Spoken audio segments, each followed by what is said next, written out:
Civilizations have tried to lead our civilization. Position for landing. MR That's unusual. Indications of Metatron. Its weight's very strong. It wasn't here last time I came. What the hell is that? An orbital frame. Our liver's damaged. Damn Baram. Bara from Mars? Good morning. Ready for combat?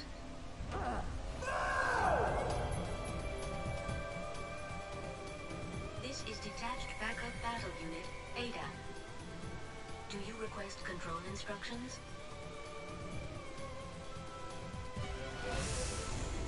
But in the last half year, the situation on Mars has changed drastically. Now, Balram's war potential is very strong.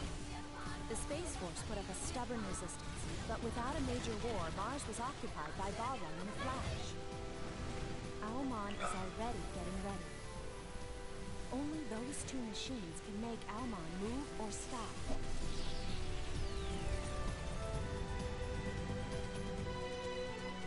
So you want this frame, don't you? Maybe. Even if you're Baram, that's too rough. It sure is. Who's the commander? Is that you, Viola?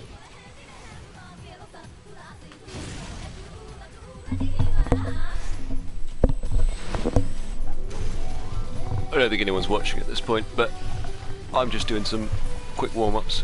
Get my voice ready, really. I'll let this play out first, because I like this opening.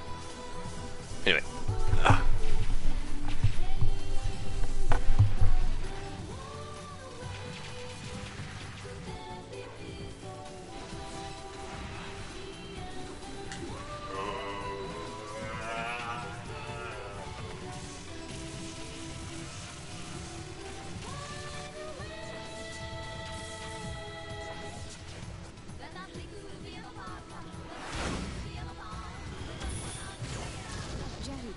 Is programmed to blow up at the core of Almon.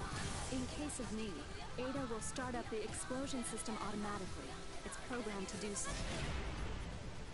Ada, please answer my question. You're going to Almon, aren't you? So what if I am? Do you know Ada intends to self-destruct Jehuti on Almon?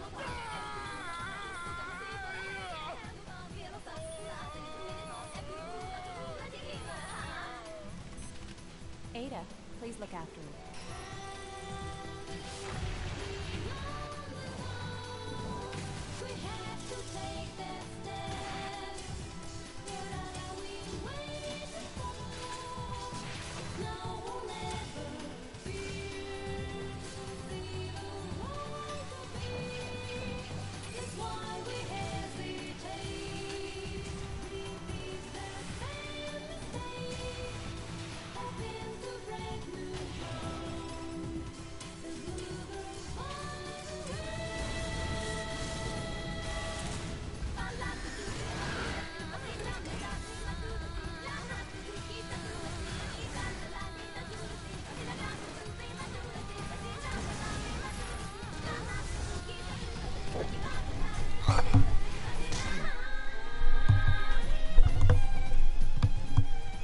Hello, my single viewer. I'm letting this play out, as I quite like this intro. Just been doing some warm-ups, vocally. I'll be starting in a sec. Don't know if the microphone's sorted out alright, so give me a second to kind of check the levels and test and whatnot.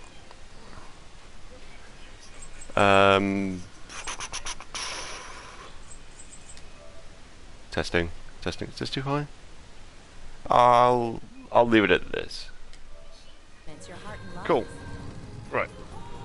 That power comes from Jehuti. So, alright then. You will die if Where's you my leave little Jehuti. Where's my little book of notes? Because I came prepared. Alright, got that ready. Letting this play out, and then I'll get to the menu and start yammering away. Righto, thank you for joining. I'm very grateful you're watching, because I mean, you could be watching someone play Spider-Man, but yeah, with me, as I play a 15-year-old game.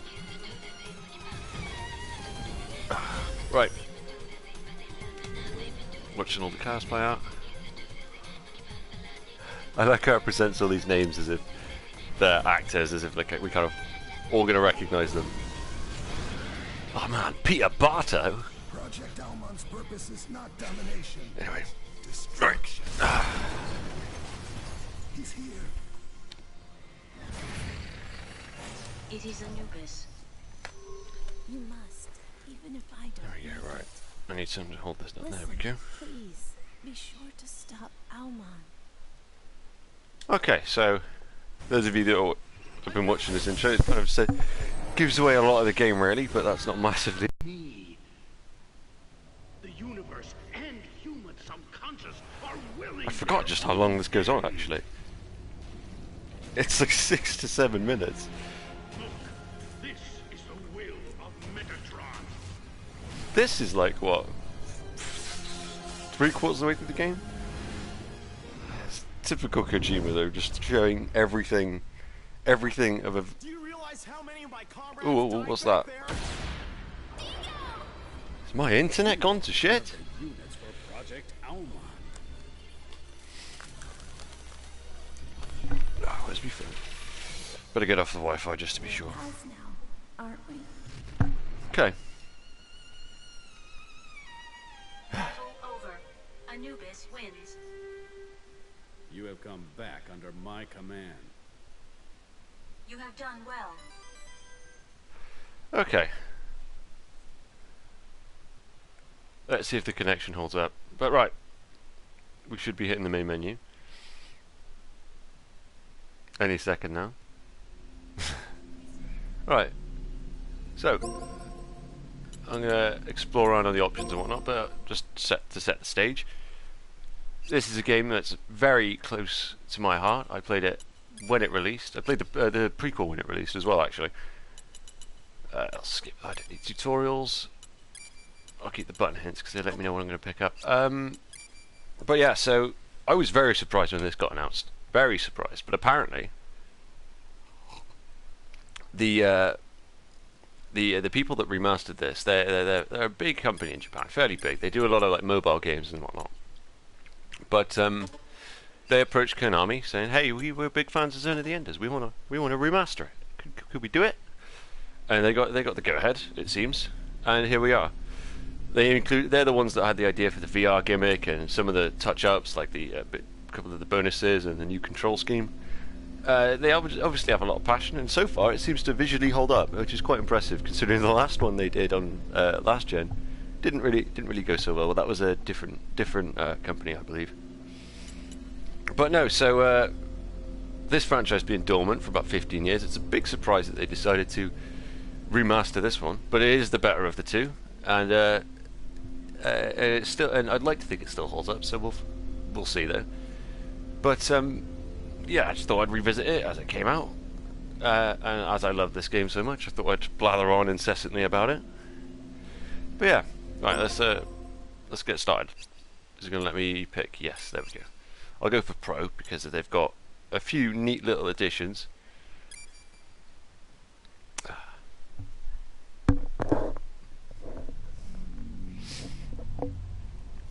So, I'm trying to think of where to start, really.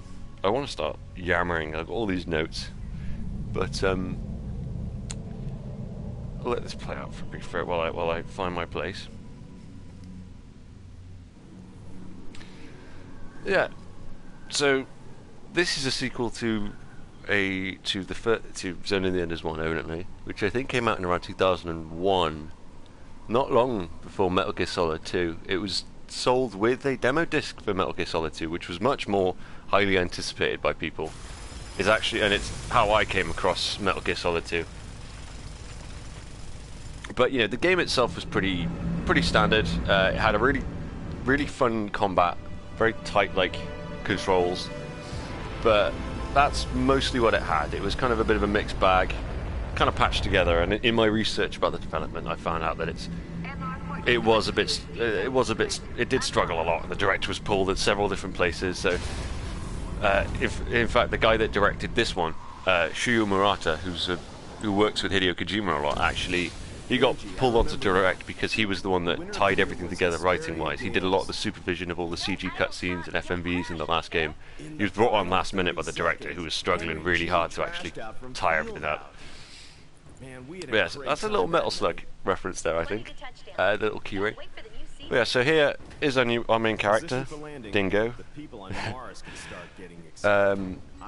Because the previous protagonist was supplanted, as he was too whiny of a child, which kind of sums up really what they've disposed of from the first game, which was very had a very quote-unquote emotional, heart-wrenching story. And they kind of streamlined it, turned it into more of an action movie kind of setting to match more with the gameplay. Because it's described in an interview that the previous game had a very like melancholic, sad tone to a lot of the dialogue and a lot of the story, which contrasted massively with the tagline, which was like high-speed, fun robot action, cohesive. But yeah, right. We're going to dive into the gameplay, into the prologue. So yeah, where we control this. For now, we're going to control this little dorky little robot, which I quite like. I think this section's it's unnecessary, but I think it's quite important and kind of key to what is kind of a theme of this game, at least design-wise, which is that the player will gradually, over the course of the game, get stronger and stronger. And this little robot, having all the same controls as Jehuti later on in the game, kind of it's just kind of to tease the player, like, oh, give you stop small beginners and work your way up. But yeah, so I'm pretty sure this handles exactly like Jehuti. You've got like triangle, which is your jump, which is to kind of go up. X doesn't do anything, but that's normally to go down. You've got the same kind of dash, which is super clunky. Square is what would normally be an attack is actually I'll go test this out on this wall. It's actually a little drill, and you can use it to dig up stuff. I don't think there's anything to find with it. It's just a neat little addition, because this is a little mining robot. I just thought that was kind of neat. But no, I think it's a fun way to kind of start it out. You get to control a different robot, and it's just a nice little way of starting somewhere small and letting the player savor where you get to, which is, you know, high-speed robot action, as the tagline says. Whoop.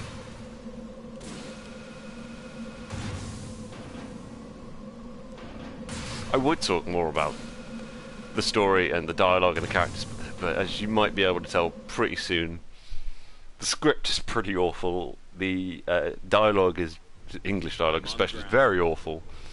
I think there's a charm to it, but doesn't lend to you getting too involved in the story. But I mean, the story's not massively important. It does, though, serve as a nice little connecting thread for all the action, I think. Much more so than the first game. What the hell is that? Anything wrong? I found something interesting. I'll check it out. Here we are. And we've seen a couple shots before, but this is where we get another one of our little anime cutscenes, which I thought was an interesting decision. You know, you swap out the very awkward looking 3D CG scenes from the previous game for something that should really contrast a lot more with the actual in-game graphics, but the way that it's cel-shaded and stylized now, I think it works. I think it works. They blend quite nicely. What ship did you see? Angie. Damn. Oh no, not Angie. Warship? Must be Baram. Baram is they're space terrorists, because the game doesn't explain any of this. I don't think even the first game did. It's one of those Japanese things where you don't get any real exposition as to what the state of the world is, apart from a few clunky, like, as you know, cutscenes. But we're getting enough for now, so we're getting attacked by space terrorists and their giant robots. My liver's damaged. Damn Baram. Barum, from Mars? How can you tell? Get your ship down into the ditch and stay hidden.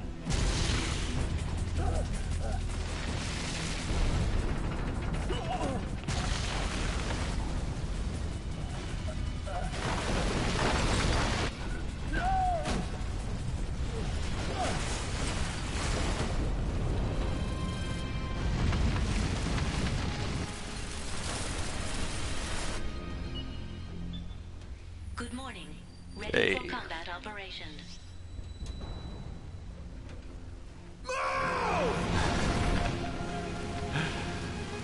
Gotta love how just yelling "move" at the robot's cockpit just makes it start up. But I'm not going to question this too much. Here we go. It's the triumphant return of the mech from the first game, Jehuti. One of my absolute favourite designs for a mecha, at least. I love Shinkawa's work in this game. And it's really what holds it visually all together.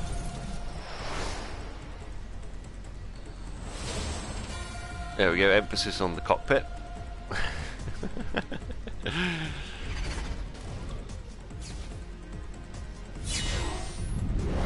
Okay, right. Let's see if I can actually do this. Enemy approaching. Verified as unmanned orbital frame, Raptor. Be careful not to get surrounded.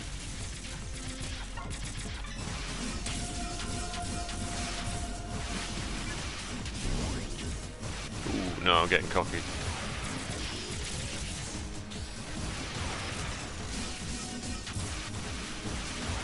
Raptor destroyed.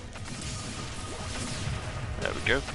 So, Confirming the that's our enemy first little control. taste of gameplay. Okay, that still feels good. Everything's in order. Jehuti. Do you want me to explain how to manipulate the frame? Who is this? No, I This is don't need you detached to, don't worry. Backup battle unit, Ada. So this is a battle computer, isn't it? More reliable than the Lev's navigators. I'm completely different. Do you request control instructions? Yes, Ada. Please. No, I don't. I don't need it, trust me. Please choose Okay, we what could go training through- you want to go through. We could go through these, but I already know what I'm doing. But, yeah. So I'm going to get into the first area. I'm going to maybe talk a little bit about the controls. Chuck in some of my conjecture. Because I think this is this alongside other Konami games like the Metal Gear series are very well thought out in terms of how they control and how they handle, especially for back in like 2000-ish, where majority of games would control very similarly. Action games like you'd have X to jump, square to attack, etc., etc. This kind of defies that a little bit. Okay, so this is not exactly a particularly challenging first little room, but I'm going to dash around a little bit and talk about what we're doing here. Okay, so we've got the Pro control scheme has dash on R1, which is a very important move. So it's like functions as a modifier for pretty much every move you've got. You could dash into a blast, which results in this. The lock-on, the big mass lock-on, is a new feature for this game, something that gives it an extra function of actually being useful against multiple opponents. As you can see, I can hold down the button, select everything. But yeah, so we have triangle to go up, X to go down, square to attack, which close range is sword attacks and long range gun attacks. You have stationary R1 is a charge, which you can do this. You can do the same as the dash. You can use it to modify certain attacks, like from long range, it's a big spirit bomb looking thing. And from close range, if I can get it, is a big circular slash that breaks guards. So L1 block, L2 to lock on and lock off, which is the lock on is something that very much aids to how smooth this game feels. It takes a quick flick of right stick to swap your lock on, and it conquers what could easily be a big problem, which is the camera. I imagine in a game like this that's so high, it's very fast and high speed, it functions in all where you're moving in every different direction. It would be very difficult, I imagine, to program a camera to function so easily and fluidly. But you know, it's considering it's based around the lock-on and how strong, that tight and strong and easy to swap that lock-on is, it makes it much easier to follow the action and tell what you're actually doing, what you're aiming for, what you're trying to hit. And it's rare that you'll get hit from something off screen that will feel like, you know, a bit bullshit. So yeah, right. Let's deal with these guys. Put me through to 663. Yes, Okay. I'll connect you now. Help me, Dingo! Where are you? My legs are damaged! Rick, where are you now? Don't move! I'll be there soon! Enemy approaching. We're going to move on to our first boss encounter in a second, I think. Well, in maybe a minute or so, we've got another little corridor to get through. It's approaching your way. And we're not going to fight the big Trade Federation battleship there.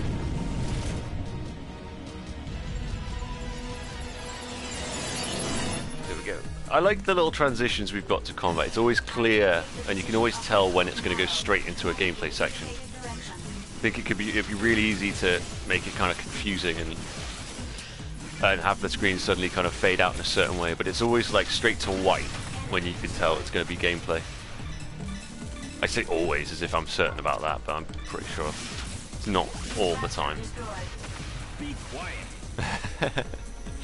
That's another little feature I quite like, and I'll probably make a lot of use out of because it makes me laugh, is clicking down either of the sticks after Ada, the combat AI, says anything. You can have Dingo respond in either a positive or negative way. I think it's right stick for positive, left for negative, which I just did. He just told her to shut up by clicking down the left stick. Go on. Come on. There we go. Right. So, here we are, we're moving around free. We've got a bit of freedom, we're going to kind of keep going, try and make this quick, get to the first boss fight, show off a little bit, see if I can remember how to play this properly.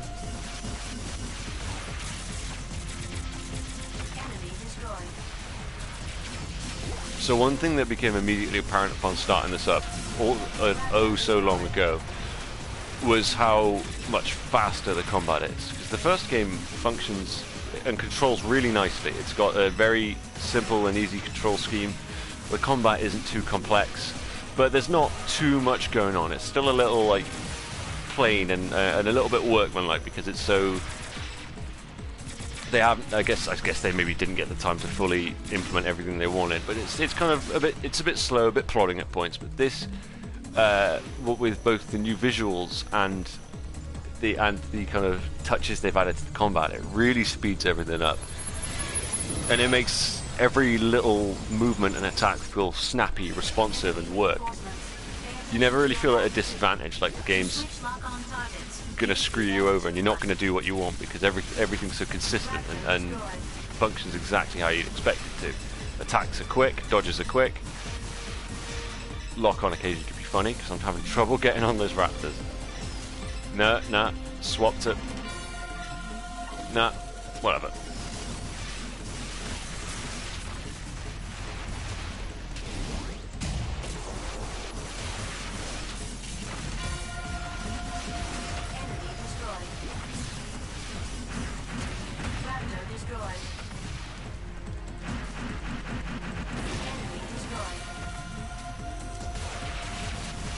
Right.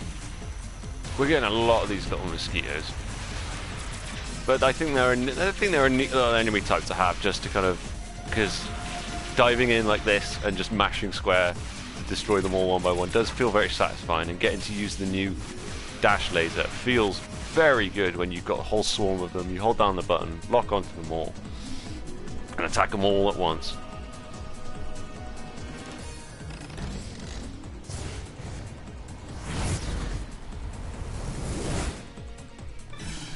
Oh! Oh no, I wasn't ready for that.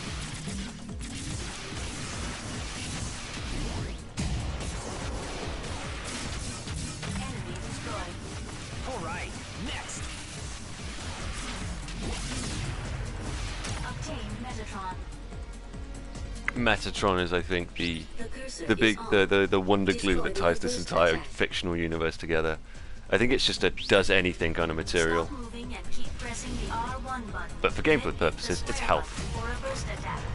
And that's our nice little, I think it's a mildly subtle way to make sure the player knows how to do stronger attacks, like charging and bursting. Because it's not something it tells you straight away. You know, you get the grips of how to dash, but it doesn't tell you that standing still is going to really do anything. So that's just a nice little environmental way to show you how to do those kind of attacks. Doesn't teach you how to mix it in, but... Okay, we're going to get onto our first boss fight now. And I'm trying to think of something to talk about. Here we got Ardjet, which is our first boss, and very cool design, neat design, but not one of my favourites, I'm going to admit. But it's got a kind of confusing origin. It was the director Murata wanted to use this design because something similar was meant for the first game, where it would be a mech that kind of coils into a coffin and would kind of come out every now and again, a little bit like a mummy, which I guess is supposed to reflect on the vague. And then, in being repurposed for the sequel, it was designed to be for the main female character, the heroine, which is Ken here. Oh, that scream, that dub. Oh. But so Shinkawa struggled to work out how to get like this mummy coffin theme to work for the main female character, so but they worked for he went for a kind of geisha look, which I think is quite nice looking, and Ardjet does look good, but I don't know, it just feels a little bit messy, a little bit confused as to why does it turn into a coffin, what purpose does that serve, how does that fit in with the geisha aesthetic. I think it's a neat little design, but it's a little bit jumbled in that regard. But maybe that's just me being nitpicky, God knows.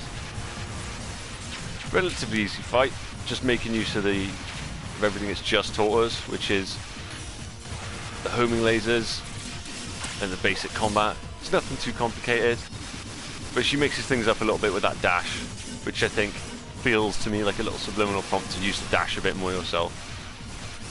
It's supposed to be something you kind of rapidly press, dash around like that, but I remember initially playing the first game and this, I would just hold it down once and assume it made me go faster, but instead you're supposed to kind of continuously bounce around the arena.